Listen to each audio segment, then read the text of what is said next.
نبی کریم تاجدار عالم امام الانبیاء حضرت محمد رسول اللہ صلی اللہ علیہ وسلم کا ارشاد گرامی ہے. آپ صلی اللہ علیہ وسلم فرماتے ہیں شہر ابو رمضان المبارک کا بابرکت مہینہ ایک ایسا مہینہ ہے کہ جس کے پہلے 10 دن رحمت ہے وَأَوْسَطُهُ مَغْفِرَةٌ اور اس کے درمیانی 10 دن مغفرت کے ہیں وَآخِرُهُ عِتْقٌ مِنَ النَّارِ اور ایک ایسا مہینہ ہے جس کے آخری 10 دن جہنم سے خلاصی کے دن ہے. تاکہ روایات میں یہ بات بھی آتی ہے کہ ایک دن میں اللہ رب العزت 60 ہزار لوگوں کی مغفرت فرما دیتے ہیں. سبحان اللہ. آپ لوگوں نے دیکھا ہوگا کہ ایک کپڑے پہ معمولی گرد و غبار پڑا ہوا تو اس معمولی گرد و غبار کے لیے صرف جھاڑنا کافی ہوتا ہے. جھاڑ کے انسان کو کپڑا لے لیتا ہے. دوسری قسم کا وہ کپڑا ہے کہ جو مٹی لگی ہوئی ہو جس کے ساتھ تو وہ کپڑا اٹھا کر صرف پانی میں بھی ڈبو دیا جائے تو صاف ہونے کے لیے کافی ہو جاتا ہے. اور اسی طرح ایک اور وہ کپڑا ہوتا ہے جو زیادہ میلا ہوتا ہے, میل کچھ زیادہ لگی ہوتی ہے تو اس پہ ذرا صابن لگانا پڑتا ہے اور گرم پانی سے دھونا پڑتا ہے تب جا کے وہ صاف ہوتا ہے. اسی طرح ہمارے انسانوں کی یہی حالت ہے کہ جس کے گناہ بالکل نارمل ہیں, تھوڑے اولہ رحمہ.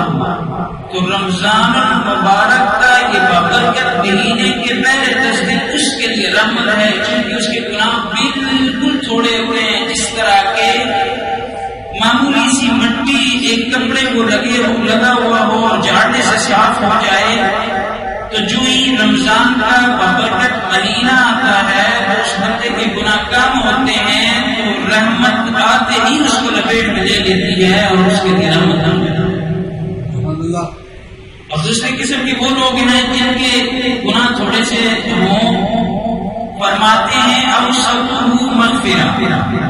ان کے لیے درمیانی 10 دن ہے کہ جب درمیانی 10 دن آتے ہیں تو اللہ رب العزت ان کو بخشش عطا فرما دیتا ہے. جس طرح کے کپڑے کو معمولی سی مٹی لگی ہو اور ڈبونے سے پانی میں ڈبونے سے صاف ہو جاتا ہے, اسی طرح انسان کے لیے وہ درمیانی 10 دن کافی ہوتا ہے. اور بعض وہ لوگ ہوتے ہیں جو زیادہ گناہگار ہوتے ہیں وَآخِرُهُ عِتْقٌ مِنَ النَّارِ تو ان کے لیے بھی آخری 10 دن ہے کہ اللہ رب العزت ان کو معاف فرما دیتے ہیں. جس طرح ایک کپڑے پر بہت زیادہ میل کچیل اور صابن لگانا پڑتا ہے اور گرم پانی سے دھونا پڑتا ہے, اسی طرح یہ 20 دن کے بعد اللہ رب العزت اس کو بھی معاف فرما دیتے ہیں. تو اس وجہ سے رسول کریم صلی اللہ علیہ وسلم نے ارشاد فرمایا اولہ رحمہ, اس کے پہلے 10 دن رحمت کے ہیں وَأَوْسَطُهُ مَغْفِرَةٌ اور درمیانی 10 دن مغفرت کے ہیں وَآخِرُهُ عِتْقٌ مِنَ النَّارِ اور آخری 10 دن جہنم سے آزادی کے ہیں. یہ ایسا مہینہ ہے بابرکت مہینہ ہے. تو حدیث میں یہ بات چونکہ عشرہ رحمت چل رہا ہے, ابھی تو 10 دن پورے نہیں ہوتے. اولہ رحمہ, پہلے 10 دن رحمت کے. رحمت کا کیا مطلب ہے؟ رحمت کا معنی ہوتا ہے عنایت کرنا, کسی کو کوئی چیز دینا. جو چیز دی جاتی ہے اس کو ہدیہ کہتے ہیں. مثلا بعد مجھ سے کوئی بندہ آیا اور کسی نے موبائل آپ کو گفٹ کر دیا تو اس کو گفٹ بھی کہتے ہیں, ہدیہ بھی کہتے ہیں, آپ کو کوئی چیز دی. تو اولہ رحمہ, اللہ رب العزت کی کون سی رحمت ہے کہ رسول اللہ صلی اللہ علیہ وسلم نے ارشاد فرمایا اس کے پہلے شروع والے 10 دن رحمت کے. جب اس رحمت کی طرف نگاہ جاتی ہے تو پتہ چلتا ہے کہ واقعی پہلے 10 دن رحمت کے ہیں. کیوں؟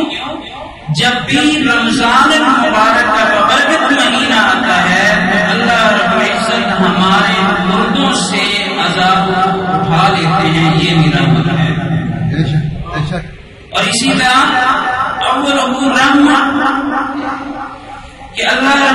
اندر کی یہ رحمت ہے کہ جب بھی رمضان المبارک کا بابرکت مہینہ آتا ہے تو اس مہینے کی برکت کی وجہ سے ایک انسان نوافل بھی ادا کرے تو رب کی رحمت اتنی ہوتی ہے ہمارے اوپر کہ وہ نوافل ہم ادا کرتے ہیں اللہ پاک درجہ اجر ثواب فرائض کا ادا کرتا ہے.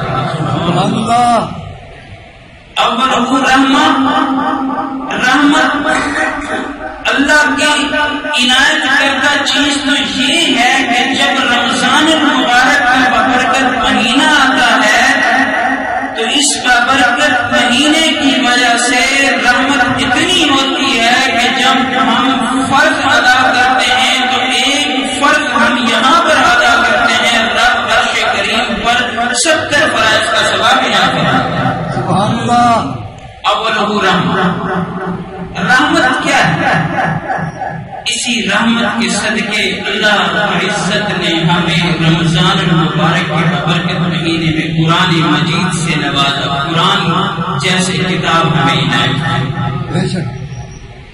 شہر رمضان الذی انزل فیہ القرآن، یہ وہ مہینہ ہے کہ جس میں رب کریم نے قرآن مجید کو نازل کیا، قرآن کو نازل کیا کہ اس مہینے میں. اور یاد رکھیے گا اسی قرآن کی برکت کی وجہ سے اللہ نے ہم پر رحمت کر کے ہمیں ایمان ملا. اگر قرآن نہ ہوتا تو ہم ایمان کس چیز پر لاتے؟ اول رحمہ اللہ کی رحمت یہ ہے کہ اسی رحمت کے صدقے اللہ نے اس قرآن کے صدقے ہمیں اسی رحمت میں ایمان سے نوازا. اور علماء کرام نے ایک عجیب بات لکھی ہے، کوئی دنیا کا سب سے بڑا صدر کیوں نہ ہو، وزیر اعظم کیوں نہ ہو، چودھری کیوں نہ ہو، خان کیوں نہ ہو، پوری دنیا کا مالدار ترین امیر ترین بندہ کیوں نہ ہو، پوری دنیا کے پیسے ڈالروں کو اٹھا کر جنت میں ایک بالغ زمین بھی نہیں خرید سکتا. مگر یہ رحمت ایسی رحمت ہے ہمارے اوپر کہ اگر کوئی ایماندار بندہ ہے، چاہے وہ صدر بھی نہ ہو، وزیر اعظم بھی نہ ہو، مالدار ترین بندہ بھی نہ ہو، لیکن رب کی یہ رحمت ہے ہمارے اوپر اس قرآن کے صدقے رسول اللہ صلی اللہ علیہ وسلم کے واسطے کہ معمولی سا ایمان جو ہمیں رحمت کے صدقے اللہ نے ہمیں نوازا، کہ اتنا بڑا رحمت ہے کہ اس ایمان کے سامنے جنت بالکل کم پڑ جاتی ہے. اور اللہ رب العزت ایک غریب بندے کو جس کے پاس ایمان اور ایمان کے صدقے پوری جنت حوالے کر دیتا ہے. اسی وجہ سے تو حضرت ابوبکر صدیق رضی اللہ تعالی عنہ جنت کے 8 دروازوں سے بلایا جائے.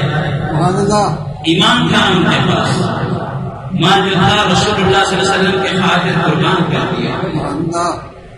ایک رحمت یہ بھی ہے کہ جب ہم ایک فرض ادا کرتے ہیں تو ایک فرض کے بدلے اللہ پاک کتنے فرائض کا ثواب عنایت فرماتے ہیں؟ 70 فرائض کا ثواب عنایت فرماتے ہیں. میں بڑی معذرت کے ساتھ عرض کرنا چاہوں گا کہ اکثر لوگ اسی مہینے میں زکوٰۃ کا حساب و کتاب کرتے ہیں.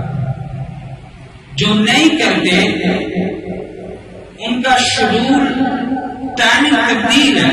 ان کو بھی چاہیے کہ رمضان المبارک اس بابرکت مہینے میں اپنی آمدنی کا حساب لگائے اور زکوٰۃ دینے کی نیت کرے. کیوں؟ 1000 کا زکوٰۃ دو گے نا تو 1000 کے بدلے میں ثواب 70,000 کا عنایت ادا کرے گا. اگر 1 روپیہ اللہ کے راستے میں خرچ کرو گے تو 70 روپے خرچ کرنے کے برابر اللہ پاک ثواب عنایت فرمائے گا. اور یہی آخرت کی نیکی ہے ہمارے بھائی. علماء کرام نے ایک عجیب مسئلہ استنباط کیا ہے کہ اولہ رحمہ، کہ رمضان المبارک کے بابرکت مہینے کے پہلے 10 دن رحمت کے ہیں. اس سے ایک عجیب مسئلہ نکالا، غور کریں. اللہ رب العزت کے رحمت کے 100 حصے ہیں.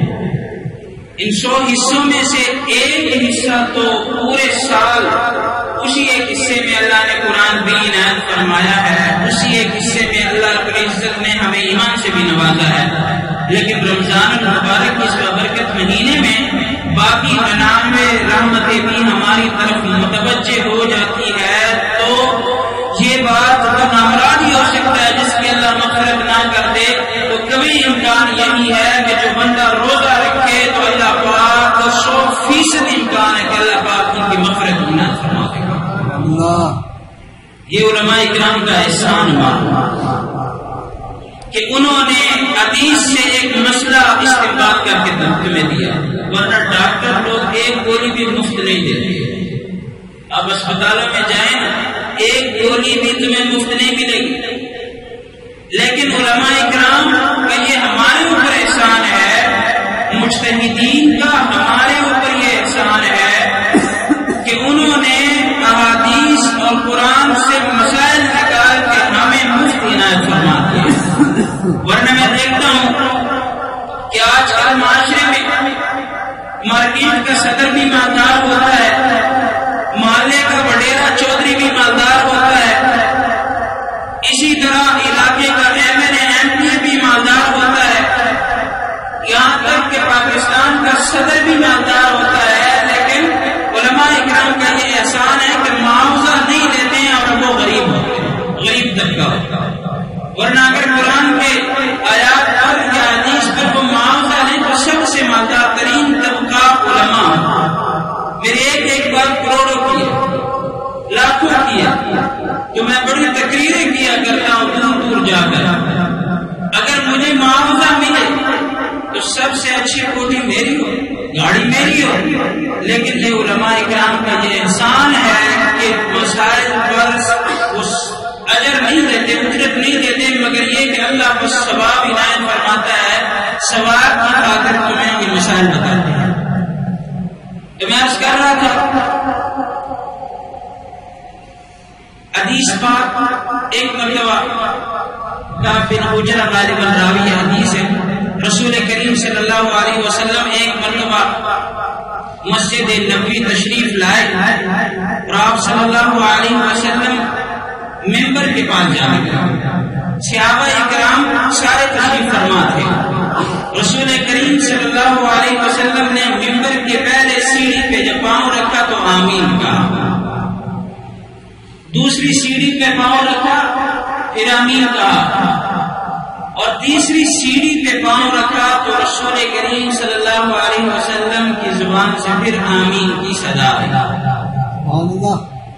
کچھ دیر بعد جب ممبر سے اترے تو صحابہ اکرام نے عرض کیا، یا رسول اللہ صلی اللہ علیہ وسلم، اس سے پہلے آپ نے کبھی بھی آمین نہیں کہا اور آج ہم نے آپ کے منہ مبارک سے آمین کے الفاظ سنے ہیں، اس کی کیا وجہ ہے؟ تو رسول کریم صلی اللہ علیہ وسلم نے ایک عجیب حدیث ارشاد فرمایا کہ میرے امتیوں جبریل آیا تھا، اور جبریل جو آتا ہے کس کی جانب سے آتا ہے؟ اللہ کی طرف سے آتا ہے، اور اگر اللہ کی مرضی نہ ہو تو جبریل آ سکتا ہے؟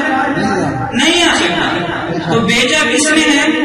اللہ نے بیچا ہے، اور جبریل کو بیچا ہے، اور جبریل سے یہ کہا کہ جا کر وہاں پہ یہ بددعا کرنی ہے اور اس پر مہر سرکار دو عالم صلی اللہ علیہ وسلم حضرت محمد رسول اللہ صلی اللہ علیہ وسلم کی لگانی ہے۔ اب بیچنے والا اللہ، آنے والا پورے فرشتوں کا سردار حضرت جبریل، اور جس کے پاس آیا وہ امام الانبیاء، جس نے اس بات پہ اس بددعا پہ آمین کہا، وہ عام آدمی نہیں بلکہ رسول اللہ صلی اللہ علیہ وسلم نے کہا، تو آیا اس دعا کے قبول ہونے میں کوئی شک ہے؟ کسی کو کوئی شک ہے؟ نہیں۔ تو وہ آئے جبریل امین صحابہ اکرام سے فرمانے لگے رسول کریم صلی اللہ علیہ وسلم کہ جبریل آیا تھا پہلے سیڑھی پہ پاؤں رکھا تو جبریل نے مجھے کہا کہ آج تو نے آمین کہنا ہے، میں نے ایک بددعا کرنی ہے۔ وہ بددعا یہ ہے کہ جب پہلے سیڑھی پہ پاؤں رکھا تو جبریل امین نے یہ بددعا کی کہ ربا جس کے پاس رمضان المبارک کا پیارا مہینہ آ جائے وہ اس کا احترام نہ کرے، اس کی قدر نہ کرے کہ اللہ اس کو ہلاک اور تباہ کر۔ تو رسول اللہ صلی اللہ علیہ وسلم نے آمین کہا۔ میرے محترم سامعین، عاجزانہ یہ درخواست ہے کہ ہم میں سے کتنے نوجوان ہیں کہ جو روزے نہیں رکھتے۔ ہم تو کسی کو کہہ سکتے ہیں کہ میرا روزہ ہے، لیکن چھپ کے کھا بھی سکتے ہیں، پی بھی سکتے ہیں، لیکن رسول اللہ صلی اللہ علیہ وسلم کی یہ آمین کہنا جبرائیل کی بددعا پر کہ اللہ اس کو ہلاک اور برباد کر دے جو روزہ رمضان المبارک کا بابرکت مہینہ اس میں روزہ نہ رکھے، تو ہمارے لیے سوچنے کی بات ہے کہ رسول کریم صلی اللہ علیہ وسلم کے اس بددعا کے قبول ہونے میں کوئی شک نہیں۔ تو کوشش کرنی چاہیے کہ جو روزے گزرے کوئی نہیں رکھ سکتا، پہلے چھوٹ ہو گئی، غلطی ہو گئی، اس کے بعد آپ غلطی نہ کریں اور روزے رکھیں۔ فرمایا دوسری سیڑھی پہ جب میں نے پاؤں رکھا تو جبریل نے دوسری ایک بددعا کی۔ دوسری بددعا یہ کی، فرمایا میں بددعا یہ کرتا ہوں کہ جس کے سامنے پیارے آقا انعامدار صلی اللہ علیہ وسلم کا نام آئے اور وہ درود تجھ پر نہ پڑے وہ بھی ہلاک و برباد ہو، تو اللہ کے رسول نے آمین کا مہر لگا دیا۔ تو جب بھی محسن اعظم محسن کائنات رسول کریم صلی اللہ علیہ وسلم کا نام آ جائے تو سب کے منہ پر یہ درود آنا چاہیے کہ صلی اللہ علیہ وسلم، تاکہ اس بددعا کے زمرے میں ہم نہ آئیں، اور یہی عشق رسول کا تقاضا بھی ہے۔ اور تیسری سیڑھی پہ رسول کریم صلی اللہ علیہ وسلم نے پاؤں مبارک رکھا تو آمین کہا۔ فرمایا تیسری بددعا جبریل نے یہ کی کہ ہلاکت ہو اس بندے کے لیے، تباہ و برباد ہو وہ بندہ، وہ بیٹا جو والدین میں سے دونوں کو یا دونوں میں سے والد یا والدہ ایک کو پائے اور وہ اس کی خدمت نہ کرے اور خدمت کی وجہ سے یہ جنت نہ چلا جائے، تو یہ بھی سب سے بڑی بات ہے۔ اسی وجہ سے ہم نوجوانوں کو چاہیے کہ والدین کی خدمت کریں، دونوں زندہ ہیں تو دونوں کی خدمت کریں۔ صحابہ اکرام جب گھروں سے نکلتے تھے نا صبح کے ٹائم کاموں کے لیے، بزنس تو وہ بھی کرتے تھے، کاروبار تو وہ بھی کرتے تھے، جب نکلتے تھے تو ان کے والدین بوڑھے ہوتے تھے، بیمار ہوتے تھے، لیکن صحابہ اکرام وہاں جا کر ان کو کہتے کہ امی یا ابو میرے سر پر ہاتھ رکھو، میں نے جانا ہے کام کے لیے تاکہ اللہ پاک کامیابیوں سے مجھے نوازے۔ ان کا عقیدہ ہوا کرتا تھا جس کی وجہ سے کامیابیاں کی قدم چلتی تھی۔ حضرت اشرف علی تھانوی رحمۃ اللہ علیہ نے اسی کے بارے میں عجیب بات لکھی ہے، فرماتے ہیں کہ اسی وجہ سے ایک واقعہ انہوں نے لکھا ہے، واقعہ عجیب ہے، تفصیل میں نہیں جانا چاہتا، کہ ایک والد تھا، اس نے بیٹے کو کہا کہ سامنے دیوار پر کیا بیٹھا ہوا ہے، تو اس بیٹے نے کہا کوا۔ پھر کہا کہ بیٹے کیا بیٹھا ہوا ہے، آدھے منہ سے جواب یہ کوا۔ تیسری مرتبہ جب پوچھا باپ نے بیٹے سے کہ بیٹے کیا بیٹھا ہوا ہے، تو پھر اس نے ڈانٹتے ہوئے کہا کیا مجھے بتایا نا کوا بیٹھا ہوا ہے، سمجھ نہیں آ رہی تو چپ ہو جاؤ نا، کیا ضرورت ہے بار بار پوچھنا، ڈانٹنا شروع کر دیا۔ حضرت تھانوی رحمۃ اللہ علیہ نے ایک عجیب واقعہ لکھا ہے کہ باپ نے اپنی ڈائری کھول دی اور پرانا کھاتا نکال دیا اور ڈائری کھول کے کہا بیٹے یہ لکیریں تو گنو۔ اس نے لکیریں گنی، ابا یہ کیا ہے؟ تو باپ نے کہا بیٹا یہ کتنی لکیریں ہیں؟ فرمایا کہ 100 لکیریں ہیں۔ تو والد نے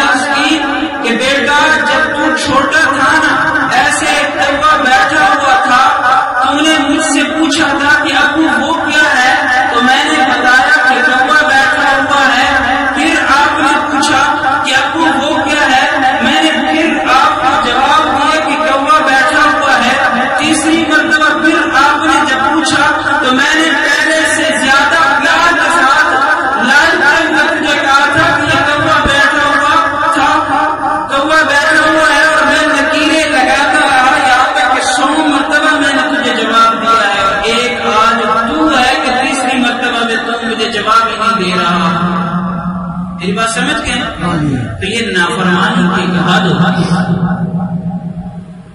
آپ کو بتاتا چلوں اس وجہ سے عقل مند لوگ کہتے ہیں کہ ایک باپ 100 بیٹوں کو سنبھال سکتا ہے، لیکن 100 بیٹے افسوس کے ایک باپ کو سنبھال سکتے ہیں۔